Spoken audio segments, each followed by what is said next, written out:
Na sequência das bem-aventuranças, nós chegamos agora ao capítulo 5, verso 8, quando o Senhor Jesus, mais uma vez falando a respeito do que é a verdadeira felicidade dos discípulos que são discípulos maduros e que seguem a Ele. No verso 8, então, agora ele diz: Bem-aventurados os limpos de coração, porque verão a Deus. Bem-aventurados os limpos de coração, porque verão a Deus. Nós precisamos lembrar que, primeiramente, a ideia de ser limpo de coração não é que se alcançou uma condição de perfeccionismo e de impecabilidade, mas na verdade a ideia de puro de coração é alguém que está em comunhão com Deus, em plena comunhão com Deus. Quando nós temos lá Salmo 24,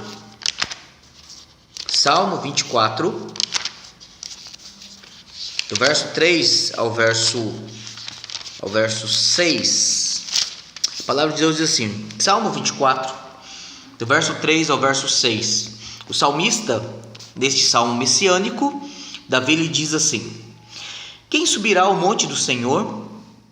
Quem há de permanecer no seu santo lugar? O que é limpo de mãos e puro de coração, que não entrega sua alma à falsidade, nem jura dolosamente. Este obterá do Senhor a bênção e a justiça do Deus da sua salvação.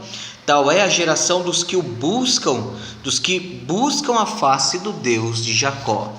Então nós temos aqui, primeiramente, a ideia de que Jesus, é um salmo messiânico. Então o salmista pergunta: quem pode fazer isso? Quem pode subir ao monte do Senhor? Quem pode permanecer diante dele? Somente Jesus, Jesus, sim, ele tem pureza de coração, mas ele é alguém que tem pureza de coração porque ele tem perfeita comunhão com o Pai, e ele então pode reconciliar-nos com o Pai e pode posicionar-nos numa comunhão nele, em Cristo, para uma relação de comunhão com o Pai, de reconciliação com o Pai, É por isso que o texto lá de Mateus 5, verso 8, ele começa dizendo: Bem-aventurados os limpos de coração. Esses limpos de coração, primeiramente, eles são alcançados pelo cuidado do Senhor, Então é Deus quem nos purifica, é Deus quem nos transforma, é Deus quem nos regenera. Paulo, escrevendo a Tito, ele fala desta pureza e o modo como esta pureza ocorre. Então aquele que pode permanecer diante do Pai e que é puro de coração, e aqui referindo-se a Jesus, Salmo 24 refere-se a Jesus, mas também nós sabemos que aquele que é puro de coração, ele traz para si os seus eleitos e também os purifica de coração, purifica os seus corações. Tito, capítulo 2, verso 11 ao verso 14, a palavra do Senhor diz assim: Porquanto a graça de Deus se manifestou salvadora a todos os homens, educando-nos para que, renegadas a impiedade e as paixões mundanas, vivamos no presente século sensata, justa e piedosamente, aguardando a bendita esperança e a manifestação da glória do nosso grande Deus e Salvador, Cristo Jesus.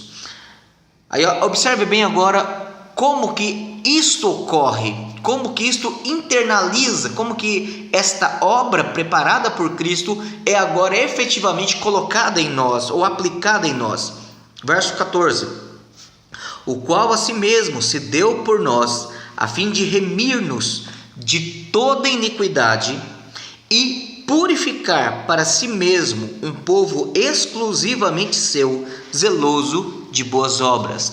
Aqueles que foram dados a Cristo, e aí lembrando lá de João capítulo 17, quando Jesus diz assim: eu oro por aqueles que tu me deste. Então estes que são dados ao Pai, que em Efésios, no capítulo 1, é declarado que eles são propriedade do Senhor, são herança do Senhor Jesus, e que agora é chamado de um povo exclusivamente seu, os eleitos de Deus.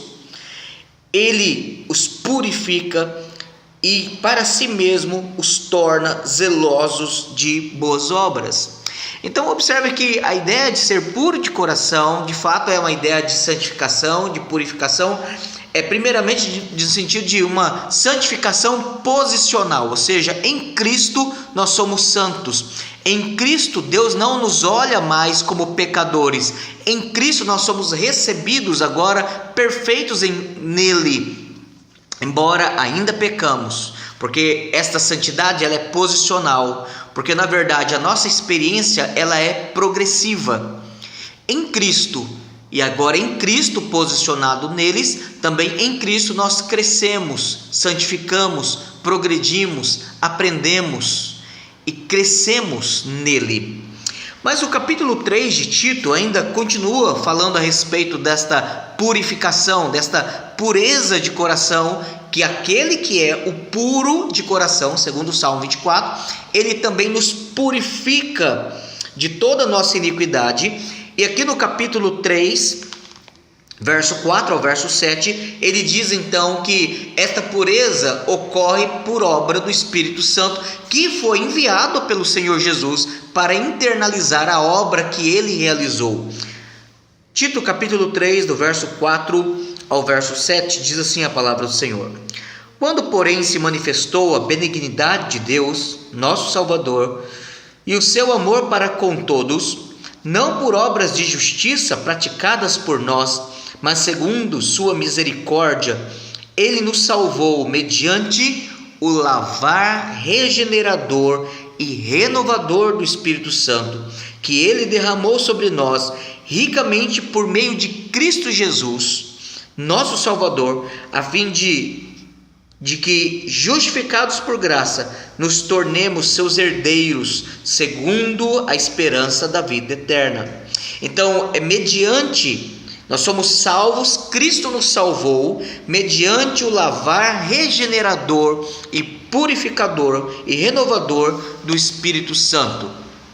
Então, nós somos de fato salvos por Ele, somos colocados em relação de comunhão com Deus, e isso é a ideia de pureza de coração. Então, aqueles bem-aventurados que são puros de coração, aqueles que são alcançados, que tornam-se agora propriedade exclusiva daquele que é verdadeiramente o puro de coração, e que por meio dele somos reconciliados e temos comunhão com Deus.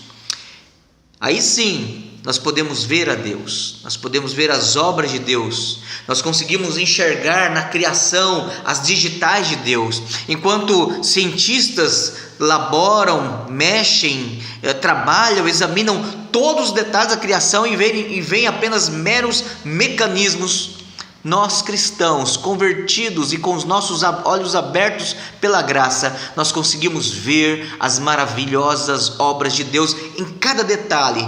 Desde o mover dos corpos celestiais, dos planetas, até mesmo as coisas mais pequenas que são necessárias para que possamos ver através de equipamento específico de grande potência, ampliando para que possamos enxergar o detalhe de células e de enzimas e como que tudo isso funciona, e em tudo nós conseguimos perceber a mão de Deus. Mas observe bem que não é apenas ver a mão de Deus, ver a ação de Deus, ver os atributos de Deus na criação, né? Porque Deus, de fato, Romanos capítulo 1, declara que os atributos de Deus estão revelados na criação. Romanos 1, verso 20: Porque os atributos invisíveis de Deus, assim o seu eterno poder, como também a sua própria divindade, claramente se reconhecem, desde o princípio do mundo, sendo percebido por meio das coisas que foram criadas. Então, nós agora, regenerados, transformados, nós podemos ver com plena clareza, com firme convicção, que todas as coisas pertencem a Deus e estão debaixo do domínio de Deus. Mas há um aspecto além da providência, que nós podemos ver a Deus.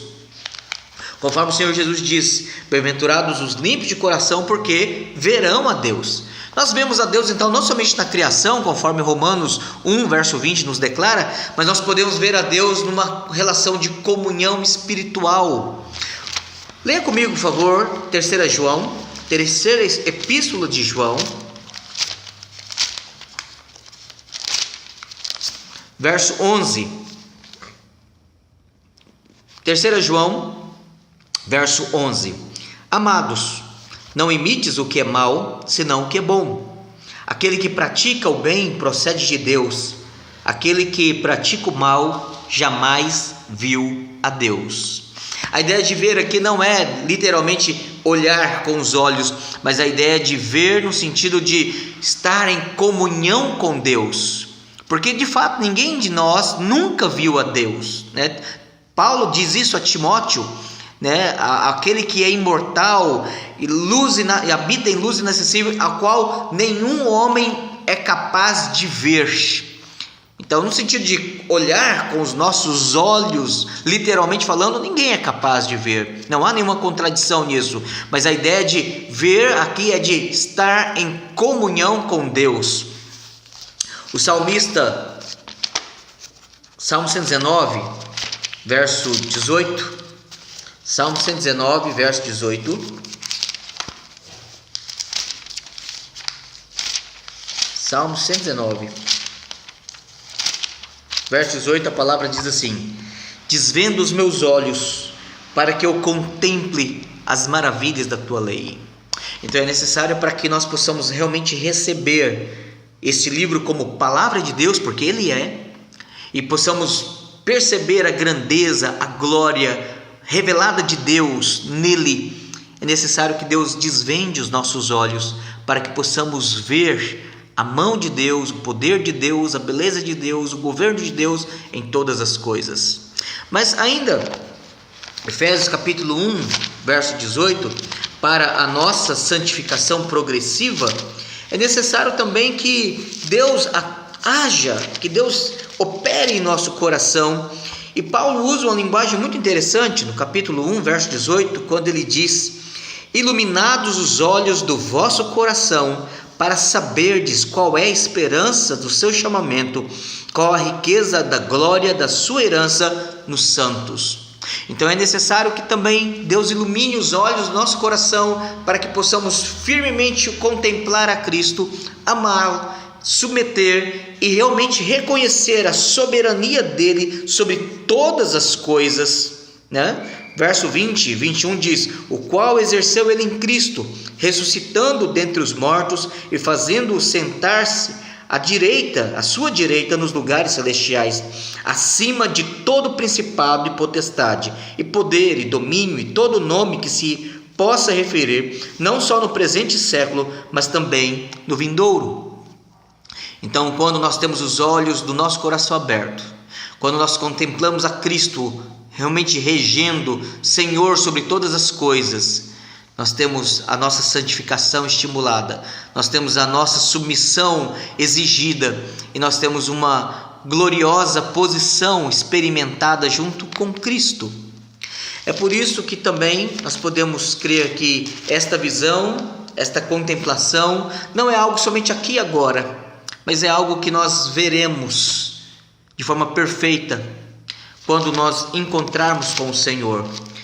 João, no livro de Apocalipse, lá no capítulo 21, ele declara, do verso 1, do verso 1 ao verso 4, vi novo céu e nova terra, pois o primeiro céu e a primeira terra passaram, e o mar já não existe. Vi também a cidade santa, a nova Jerusalém, que descia do céu da parte de Deus, ataviada como noiva, adornada para o seu esposo.